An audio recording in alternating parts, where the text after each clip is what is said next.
Video অফিসের সাংসদের দাদাগিরি, আলিপুরদুয়ারের সাংসদ মনোজ টিগ্গার দাদাগিরি ভিডিও দেখাই আপনাদের। সেই ভাইরাল ভিডিও, আঙুল তুলে মাদারিহাটের ভিডিওকে শাসানি, বিজেপি সাংসদের হুমকির ভিডিও ভাইরাল।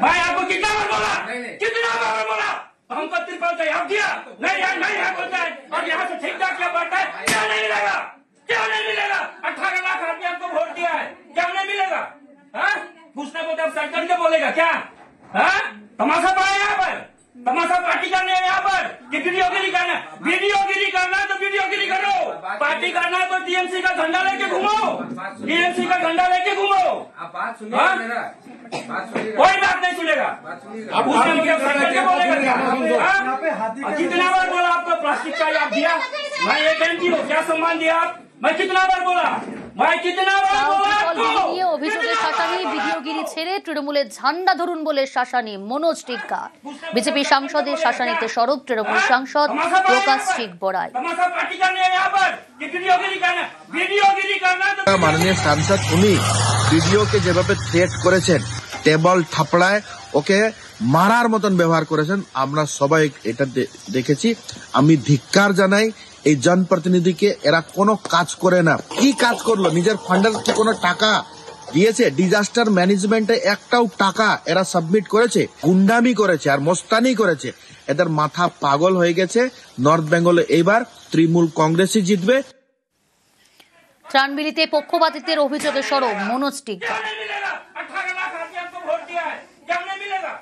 আপনি টিএমসির নেতাদের সাথে মিলে সরকারি জিনিসগুলো আপনি বিলি করতেছেন, অথচ আমাদের যারা জনপ্রতিনিধি, যিনি নির্বাচিত জনপ্রতিনিধিরা আছেন, তাদেরকে আপনি বঞ্চিত করছেন। এরকম দীর্ঘদিন ধরে চলে আসছে, কিন্তু বারবার বলার সত্ত্বেও কিন্তু ভিডিও কোনো কর্ণপাত করছে না। তাই আমরা কাউকে অসম্মান করতে চাই না, কিন্তু যদি আমাদেরকে কেউ অসম্মান করতে চায় তাহলে সেটাও আমরা ছেড়ে কথা বলবো না। বর্তমান যে শাসক দল আছে এবং যারা ভিডিও আছে, ডিএমরা আছেন, তারা কিন্তু আমাদেরকে কোনো সহযোগিতা করেন না। তাই বাধ্য হয়ে ওনাকে কড়া কথা বলতে হয়েছে। আমি ওনাকে কোনো অসম্মান করিনি, যেটা ন্যায্য কথা ছিল সেই ন্যায্য কথাই আমি তুলে ধরেছি।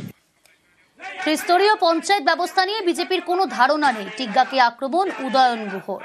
মনোজ টিগ্গার পাশে দাঁড়িয়ে ত্রাণবিলিতে পাল্টা ভিডিওর বিরুদ্ধে সরব সুকান্ত মজুমদার।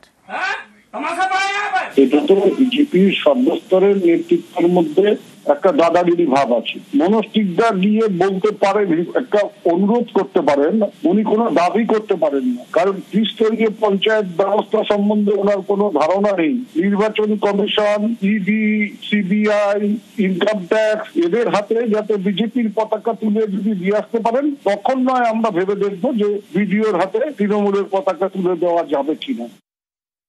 আপনারা ভিডিওতেই বুঝতে পারবেন ভিডিওর অধ্যত্ব কতটা। নির্বাচিত প্রতিনিধি দাঁড়িয়ে কথা বলছে আর একজন WBCS অফিসার সে বসে আছে সেখানে। সে মিনিমাম ডেকোরামটা জানে না, সে ইউপিএসসি ক্যাডার হোক অথবা WBCS ক্যাডার হোক, how to handle public representative. এই ট্রেনিংটা মনে হয় পশ্চিমবঙ্গে হয় না, পশ্চিমবঙ্গ সরকার সম্ভবত বন্ধ করে দিয়েছে। শুধু মনোজ টিগ্গার সাথে হয়েছে তাই নয়, আমি নিজে ভুগ দেখেছি। বিজেপি করার জন্য ত্রাণ দেওয়া হবে না, এটা কোথায় লেখা আছে? কোন পঞ্চায়েত, কোন সংবিধানে, কোন পঞ্চায়েত ত্রিস্তরীয় ব্যবস্থায়? এরা কি নিজেদের পৈতৃক সম্পত্তি মনে করছে নাকি ত্রিপলগুলোকে? জনগণের টাকা। নির্বাচিত যেখানে বিজেপির প্রধান আছে, চুপি চুপি বিডিওরা ফান্ড ত্রিপল পাঠাচ্ছে, ত্রাণ পাঠাচ্ছে তৃণমূলের লোকাল নেতাদেরকে, যারা জনপ্রতিনিধি নয়। কত একদম